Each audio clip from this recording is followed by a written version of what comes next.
giá của hạnh phúc là sự ràng buộc, cái giá của tự do là sự cô đơn, và cái giá của lô đất này chỉ vài trăm triệu mà thôi.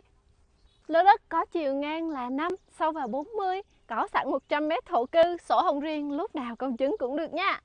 Thái Đức Dương cao thoáng, không phải cải tạo nhiều và chỉ đợi quý anh chị lên đây xây căn nhà ngắm view ở đây thôi. Và ở đằng sau có một khu nghỉ dưỡng Nakaso Hill. Bây giờ mình cùng em đi lên trên đó xem là hàng xóm của mình xịn sò như thế nào nha.